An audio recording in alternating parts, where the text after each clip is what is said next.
یو مرګري سوال کړی دی، خو دا سوال د حیا خلاف دی، خو البته یو دینی مسله د هغې تفوس یې کړی دی. نو دا زما فرض جوړیږي چې زه هغې ته جواب ورکم. ټولو نه مخکې ستاسو نه یو عرض لرم، درخواست لرم چې هر کله تاسو ته داسې قسمه ویډیوز مخې ته راځي نو دا د ماشومانو په مخ کې مه ګورئ. که داسې قسمه ویډیو تاسو ګورئ نو تاسو له پکار دي چې هیډفون هغه په غوږونو کې خامخا ولګوئ او په مسله باندې په صحیح طریقې سره ځان پوهه کوئ.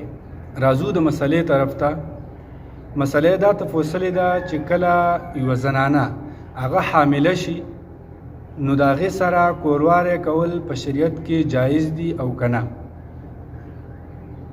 او دویمه مسله هغه ده چې د کم وخت پورې د زنانه سره کوروالی کول جایز دي چې کله زنانه حامله شي.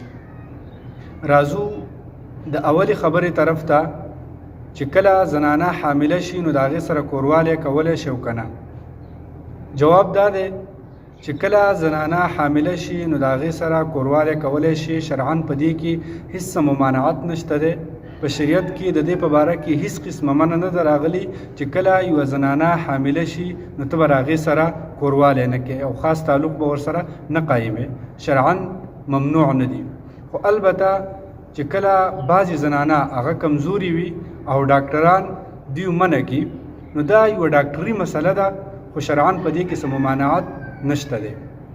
دویم چې د کم وخت پورې انسان د خپلې زنانه سره کوروالی کولی شي، د هغې جواب دا دی چې په شرعاً دې باره کې هیڅ ممانعت نه دی راغلی چې د دې وخت پورې به کوروالی کوي او د دې وخت پورې به نه کوي، بلکې شریعت په دې باندې سبابندي نه ده لګولې. تر اخره پورې انسان کوروالی کولی شي.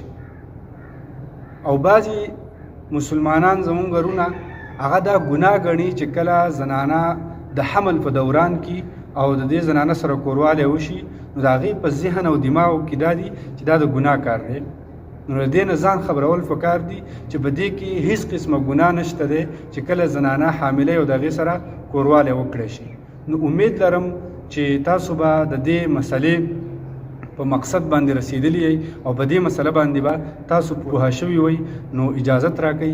السلام علیکم ورحمت الله وبرکاته.